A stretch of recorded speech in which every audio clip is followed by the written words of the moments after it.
Ada juga sahabat Nabi yang dia ini suka usil, jahil, iseng, tetapi dia juga terkenal lucu dan jenaka.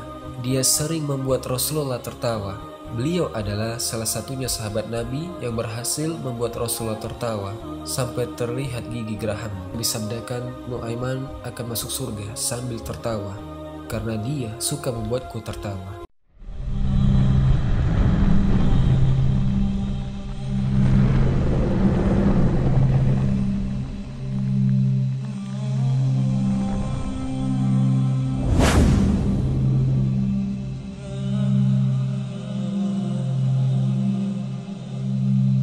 Assalamualaikum warahmatullahi wabarakatuh.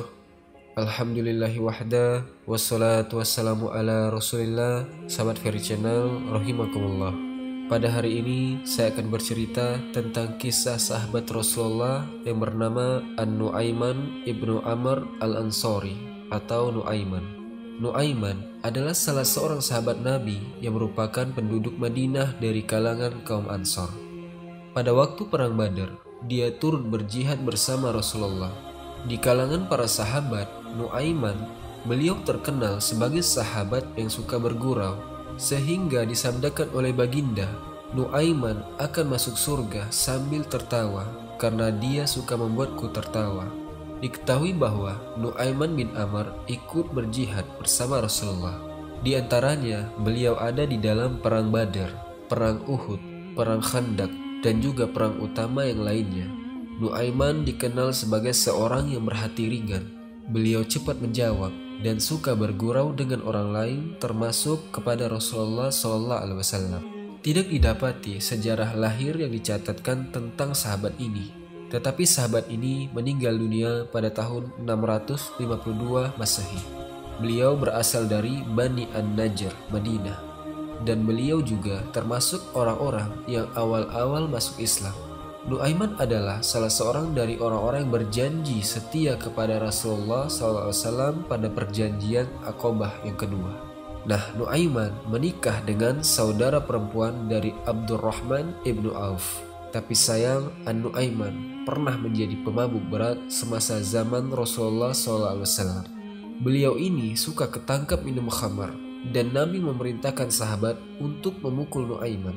Kemudian Nuaiman bertaubat, tetapi didapati lagi Nuaiman ketahuan lagi meminum khamar, ditangkap lagi dan dipukul kembali. Akhirnya bertaubat lagi Nuaiman, tetapi teman-teman, Nuaiman masih tetap mengulanginya. Ketahuan lagi Nuaiman minum khamar, karena dia masih belum bisa lepas dari minum khamar. Nabi memerintahkan agar Nuaiman dipukul dengan sendal. Kalau dengan hukuman ini, kata Nabi, Nuaiman masih juga tidak berhenti minum. Rasulullah akhirnya berkata, jika dia kembali meminum arak atau khamar, maka bunuhlah dia, subhanallah. Kemudian Umar, salah seorang sahabat Nabi, mendengar itu kesal dia sama Nuaiman. Umar menjadi sangat marah kepada Nuaiman. Kemudian dia berkata, laknatullah alaihi, semoga Allah melaknatnya. Rasulullah yang mendengar pernyataan Umar seperti itu, terus Rasul berkata, jangan melakukan seperti itu. Sesungguhnya dia, Nuaiman, seseorang yang mencintai Allah dan Rasulnya. Walaupun Rasul sudah mengatakan demikian, tetapi Rasulullah masih menaruh harapan untuk Nuaiman memperbaiki dirinya. Terutama dikarenakan Nuaiman adalah salah seorang sahabat yang ikut pada perang Badar. Dan Nuaiman juga adalah orang yang cepat bertaubat. Dia suka bertaubat kepada Allah Subhanahu wa Ta'ala. Nah teman-teman, semasa Rasulullah SAW masih hidup, beliau dikelilingi para sahabat dengan segala karakteristik. Ada Abu Bakar yang tegas dan dermawan. Ada Umar bin Khattab yang pemberani. Ada Utsman bin Affan yang pemalu dan sangat dermawan. Ada Hamzah yang tak kenal takut. Dan ada juga Ali bin Abi Thalib yang cerdas, dan masih banyak sahabat-sahabat yang lain. Namun di samping itu, ada juga sahabat Nabi yang dia ini suka usil, jahil, iseng. Tetapi dia juga terkenal lucu dan jenaka. Dia sering membuat Rasulullah tertawa. Beliau adalah salah satunya sahabat Nabi yang berhasil membuat Rasulullah tertawa sampai terlihat gigi gerahamnya. Nabi Muhammad SAW kadang-kadang juga bersenda gurau dengan keluarga dan sahabat beliau. Aisyah radhiyallahu anha berkata, jika Rasulullah SAW berada di rumah, Dialah orang yang paling murah senyum dan ketawa. Ali bin Abi Thalib menceritakan bahwa Rasulullah SAW selalu kelihatan ceria, tenang, dan santai. Rasulullah banyak tersenyum di hadapan para sahabat. Rasulullah itu semangat dan kagum dengan pembicaraan mereka, malah kadangkala tertawa sehingga terlihat gigi geraham beliau. Nah, dalam sebuah riwayat disebutkan bahwa Nabi adalah orang yang murah senyum dan berhati bersih. Sebagian sahabat mengatakan bahwa gelak ketawa Nabi hanya sekadar tersenyum. Namun sebagian yang lain mengisahkan bahwa kadangkala baginda Nabi tertawa sehingga terlihat gigi gerahamnya. Namun yang jelas, ketika tertawa, baginda selalu menutup mulutnya dengan telapak tangan beliau. Baginda Nabi juga berpesan kepada para sahabat untuk sesekali merehatkan jiwa dan hati. Dalam sebuah riwayat disebutkan bahwa baginda Nabi bersabda, "Istirahatkanlah hati kamu sesaat demi sesaat, karena apabila hati telah letih, maka ia akan buta."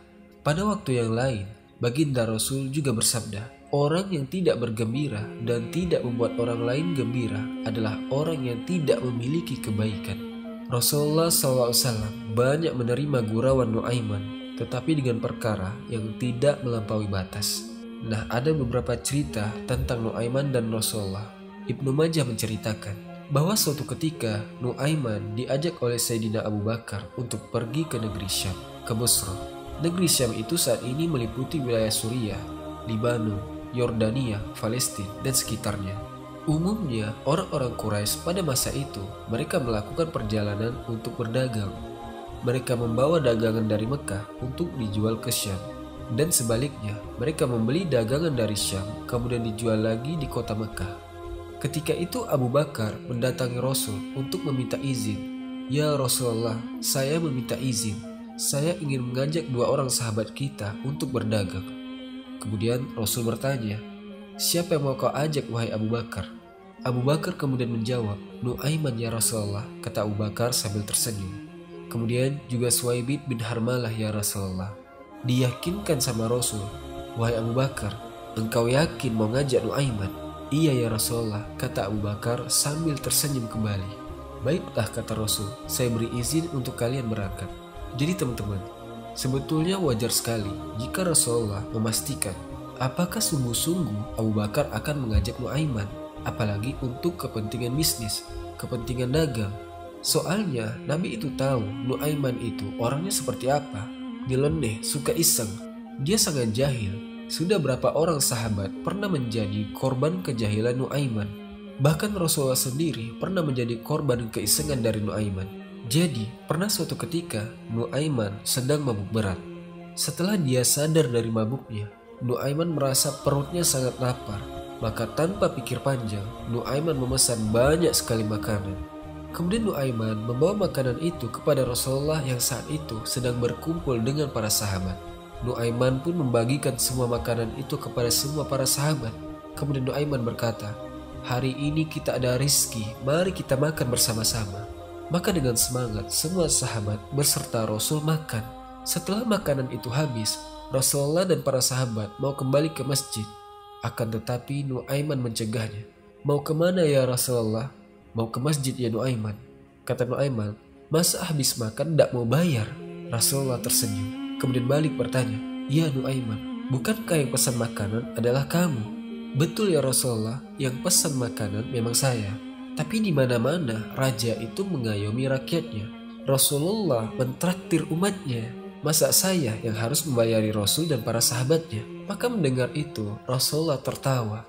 Lantas Rasul mengeluarkan sejumlah uang dan menyuruh para sahabat untuk patungan membayar makanan yang sudah dipesan oleh Nuaiman. Subhanallah, Nuaiman. Ini hanya salah satu contoh kecil dari keisengan yang dilakukan oleh Nuaiman. Singkat cerita, berangkatlah Abu Bakar dan rombongan ke Syam. Semua orang sudah tahu tugasnya masing-masing kecuali Suwaibid dan Nuaiman. Sesampainya di Syam, kemudian Abu Bakar bertanya kepada Suwaibid, "Wahai Suwaibid, kamu pengennya kerja apa?" "Terserah engkau wahai Abu Bakar, saya ikut saja." Abu Bakar ini tahu Suwaibid ini orangnya jujur dan penurut. Kalau disuruh maju, maka dia akan maju. Kalau disuruh ke kanan, dia akan ke kanan. Kalau diberi amanat, dia akan jujur. Nah, itu Suwaibid. Berbeda terbalik dengan Nuaiman. Nuaiman kalau disuruh mundur, dia malah maju. Kalau disuruh maju, dia malah mundur. Baiklah Suwaibid, kalau begitu kata Abu Bakar, kamu saya beri kerjaan untuk menjaga makanan. Karena saya tahu kamu orangnya tegas. Kamu amanah dalam menjaga kepercayaan, kata Abu Bakar. Maka semua orang mendapatkan pekerjaannya kecuali Nuaiman. Kemudian Nuaiman bertanya kepada Abu Bakar, wahai Abu Bakar, apa pekerjaan yang harus saya lakukan? Kemudian Abu Bakar menjawab, kalau kamu Nuaiman, lakukan apa saja yang kamu suka. Terserah kamu. Yang penting kamu ikut saya ke Syam. Maka hari itu semua orang sibuk dengan pekerjaannya. Abu Bakar terlihat sibuk bertransaksi barang. Semua orang sibuk dengan aktivitasnya. Tibalah waktu siang. Nuaiman tiba-tiba saja merasa lapar. Tapi dia tidak pegang uang. Kemudian dia menuju ke tempat rombongan. Dicari-carinya makanan tapi tidak menemukan. Akhirnya Nuaiman bertemu dengan Suwaibid yang ketika itu sedang menjaga makanan. Wahai Suwaibid, kata Nuaiman, beri saya makanan, saya sudah sangat lapar. Tapi Suwaibid menolak memberikannya. Dengan berbagai cara, Nuaiman membujuk dan merayu Suwaibid supaya kasihan dan memberinya makanan. Suwaibid yang menjaga amanah tetap menolaknya. Tidak Nuaiman, kita tunggu Abu Bakar dan yang lainnya. Terus Nuaiman ini merayu Suwaibid. Suwaibid mengatakan, ini bukan roti saya di sini cuma jaga. Saya tidak bisa memberikannya kepada siapapun, termasuk kepada engkau Nuaiman. Sabar, nanti kalau ada Abu Bakar, kita bisa makan bersama-sama dengan yang lainnya, kata Suwaibid. Kemudian dijawab lagi sama Nuaiman, Suwaibid, beri saya makan sekarang atau saya bikin masalah sama kamu. Merah wajah Suwaibid, karena dia tahu Rasulullah saja dikerjain sama Nuaiman. Apalagi cuma dia kan. Maka bingung Suwaibid, dia berpikir keras. Bagaimana caranya lolos dari jebakan Nuaiman? Terus kata Nuaiman, udahlah Suwaibid, kamu jangan bingung. Sekarang saya cuma perlu makan. Beri saya sedikit makanan atau kamu bakal bermasalah sama saya. Akhirnya Suwaibid hanya bisa pasrah. Ia mengucapkan kata-kata pamungkas. Nuaiman, saya tetap pada pendirian saya. Saya akan menjaga makanan ini yang oleh Abu Bakar dipercayakan untuk saya jaga. Ya sudah, kata Nuaiman. Kalau begitu, kamu akan bermasalah sama saya. Setelah itu, Nuaiman berjalan dia ke pasar. Mungkin dia berharap akan mendapatkan pengganjal perut secara gratis. Namun yang Nuaiman cari tidak ketemu. Tiba-tiba matanya menoleh ke sekumpulan orang yang ternyata mereka adalah para penjual budak. Jadi di sini Nuaiman menemukan sebuah ide yang aneh. Nuaiman mendatangi kumpulan orang itu. Kemudian Nuaiman mencari tahu berapa kira-kira harga budak yang ada di situ. Ternyata umumnya harganya di kisaran 100 sampai 300 dirham. Nuaiman kemudian mendekat kepada penjual budak. Pak, kata Nuaiman, saya ini punya budak yang mau saya jual murah. Ditanya sama penjual budak, berapa harga budak yang hendak engkau jual? Kata Nuaiman, aku menjualnya untukmu 20 dirham saja. Kaget penjual itu. Loh, kok murah bener? Jangan-jangan budak yang kau jual ini sudah tua dan penyakitan? Kata Nuaiman, tentu saja tidak. Dia masih muda seperti saya. Tapi dia punya sedikit masalah, kata Nuaiman. Makanya aku berniat menjualnya dengan harga murah.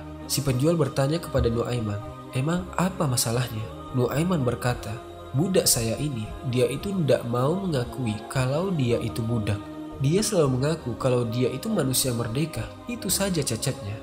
Selebihnya dia masih sangat kuat. Dia sangat amanah dalam bekerja, kata Nuaiman. Mendengar itu, semua pedagang budak tiba-tiba saja sudah berkumpul dan ingin membeli budak yang dijual oleh Nuaiman. Kemudian Nuaiman dari jauh menunjuk Suwaibid. Nah, itu budakku yang hendak aku jual kepada kamu. Silahkan bayar dulu, maka ambillah budak itu. Maka si pedagang itu membayar 20 dirham kepada Nuaiman. Kemudian dia bersama orangnya bergegas menuju ke orang yang disebut Nuaiman sebagai budaknya. Ketika dia menghampiri Suwaibid, ditemui Suwaibid, diambilnya tangan Suwaibid, maka kaget Suwaibid. Hei, ada apa ini? Suwaibid menolak dibawa dan dia meronta-ronta. Dia berteriak dengan keras, aku bukan budak, aku ini orang merdeka. Namun para pedagang budak itu tidak mau tahu. Karena dia tahu Suwaibid adalah budak yang tidak pernah mengakui bahwa dirinya adalah seorang budak. Subhanallah, Nuaiman. Nah teman-teman, setelah itu Nuaiman membeli makanan dari hasil penjualan Suwaibid. Dan tidak lupa dia juga membeli oleh-oleh buat sanak kerabatnya di Mekah. Maka tidak lama kemudian datang Abu Bakar. Bingung Abu Bakar karena mendapati Suwaibid tidak berada di tempatnya. "Loh, mana Suwaibid? Sekarang sudah waktunya makan. Semua orang sudah lapar. Sedang kunci kotak makanannya ada bersama Suwaibid." Maka dengan santai Nuaiman menjawab, "Wahai Abu Bakar, Suwaibid sudah saya jual." "Loh," kata Abu Bakar, kaget dia. "Bagaimana ceritanya kamu menjual temanmu sendiri?" Kemudian Nuaiman menceritakan dengan polos dan jujur semua yang terjadi. Jadi teman-teman, Nuaiman ini sebenarnya orang yang jujur apa adanya. Tapi begitulah Nuaiman, dia sering sekali menyusahkan orang lain dengan kejahilannya. Maka setelah Abu Bakar mendengar cerita dari Nuaiman, Abu Bakar minta diantarkan ke tempat penjualan budak itu. Nah, Abu Bakar pun membeli kembali Suwaibid kepada penjual itu. Maka Suwaibid pun merdeka kembali. Singkat cerita, mereka semua kembali ke Mekah. Diceritakan kisah dijualnya Suwaibid oleh Nuaiman kepada Rasulullah SAW. Perawi mengisahkan bahwa setelah mendengar kisah itu, Rasulullah SAW tertawa terbahak-bahak hingga para sahabat dapat melihat gigi geraham beliau. Perawi lain juga mengatakan sampai setahun setelah kejadian itu terjadi, Rasulullah masih sering menceritakan kisah penjualan Suwaibid ketika ada tamu yang datang kepada beliau. Karena menurut beliau, kisah ini sangat lucu untuk diceritakan. Jadi teman-teman, jangan dibayangkan bahwa semua sahabat Nabi adalah orang yang pendiam, serius, tidak pandai bercanda. Jadi ada juga sahabat Nabi itu yang konyol dan kocak seperti Nuaiman.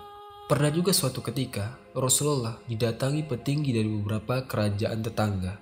Mereka ingin mengenal apa itu agama Islam. Mereka datang dengan kendaraan yang sangat istimewa, yaitu unta dan kuda yang kualitasnya sangat bagus. Maka setelah sampai, diikatlah hewan tunggangan itu di depan rumah Rasulullah. Kemudian, para tamu itu dipersilahkan untuk masuk. Di depan rumah Rasul, ada beberapa para sahabat yang sedang duduk. Nah, tiba-tiba datanglah Nuaiman. Seperti yang kita tahu, jika Nuaiman datang, pastilah ada kejadian aneh yang akan terjadi. Diriwayatkan bahwa ketika Rasulullah sedang bersedih, kemudian Nuaiman datang, maka Rasulullah akan tersenyum. Maka sahabat itu senang jika Nuaiman datang. Maka bergabunglah Nuaiman dengan para sahabat ketika itu. Kemudian seperti biasanya, jika ada Nuaiman datang, mereka pasti akan bercanda. "Nuaiman," kata salah seorang sahabat, "unta ini besar sekali ya. Pasti dagingnya ini enak kalau disembelih." "Iya juga ya," kata Nuaiman. "Cobalah kau sembelih daging ini agar kita makan bersama-sama." Sahabat ngomong seperti ini sambil tertawa. "Unta ini milik tamu Rasulullah. Memangnya kamu berani menyembelihnya?" kata sahabat. Nuaiman bilang, "Jelaslah saya berani. Asalkan jangan bilang kepada Rasulullah kalau saya yang menyembelihnya," kata Nuaiman. Maka para sahabat kemudian tertawa bersama-sama. Kemudian para sahabat melanjutkan obrolan ke hal yang lain dan melupakan obrolan tentang unta. Karena obrolan unta itu murni hanya sebagai candaan saja. Di tengah asiknya mengobrol, tiba-tiba saja terdengar suara benda jatuh yang besar. Para sahabat itu segera menoleh ke sumber suara. Ternyata sumber suara itu adalah seekor unta besar milik para tamu Rasulullah. Unta itu sudah terjatuh dengan kondisi kepala terpisah dari badannya. Di samping unta itu berdiri Nuaiman dengan memegang pedang yang berlumuran dengan darah. Tentu saja para sahabat itu kaget luar biasa. Candaan mereka tadi ternyata benar-benar dilakukan oleh Nuaiman. Unta mahal milik tamu ternyata benar-benar dieksekusi oleh Nuaiman. Kemudian apa kata Nuaiman? "Ini untanya sudah saya potong.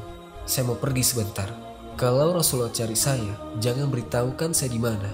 Nanti kalau kondisi sudah aman, kita bakar daging unta ini sama-sama." Setelah itu, Nuaiman langsung berlari. Dia terus berlari mencari tempat bersembunyi yang tidak ditemukan oleh Rasulullah. Sementara di depan rumah Rasul, para sahabat sedang kebingungan. "Ini," kata mereka, "bagaimana menjelaskannya kepada Rasul?" Dan benar saja, setelah itu Rasulullah keluar bersama para tamu yang mau pulang. Para tamu melihat untanya sudah terpanggal. Berteriaklah para tamu itu, "Untaku, untaku!" Rasulullah kemudian memandangi satu persatu sahabat di depan rumahnya. Mereka tidak bisa berkata apa-apa. Kata Rasul, "Siapa yang melakukan ini?" Mereka berkata, "Nuaiman ya Rasulullah." Kemudian Rasulullah dan para sahabat mencari Nuaiman dan menjumpai Nuaiman sedang bersembunyi di balik pelepah kurma di dalam parit yang jaraknya tidak jauh dari rumah Duba'ah bin Al-Zubair bin Abdul Muthalib. Rasulullah dapat menemukan Nuaiman karena ada seseorang yang memberitahu tempat persembunyian Nuaiman. Kemudian Rasulullah menyuruh Nuaiman keluar. Nuaiman keluar. Maka keluarlah Nuaiman dan wajah Nuaiman penuh dengan debu. Rasulullah bertanya kepada Nuaiman, "Mengapa kamu melakukan hal ini, Nuaiman?" Nuaiman menjawab, "Orang-orang yang menunjukkan tempat aku bersembunyilah wahai Rasul yang menyuruhku untuk melakukan ini." Setelah mendengar jawaban itu, Rasulullah membuang debu yang ada di wajah Nuaiman dengan senyuman. Kemudian baginda mengganti harga unta yang telah disembelih itu. Masya Allah, begitulah Nuaiman.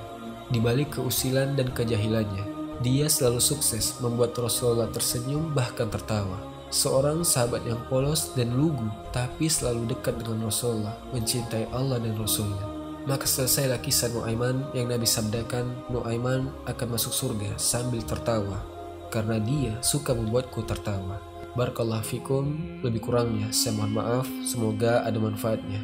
Subhanakallahumma bihamdika, asyhadu an la ilaha illa anta, astaghfiruka wa atubu ilaik. Assalamualaikum warahmatullahi wabarakatuh.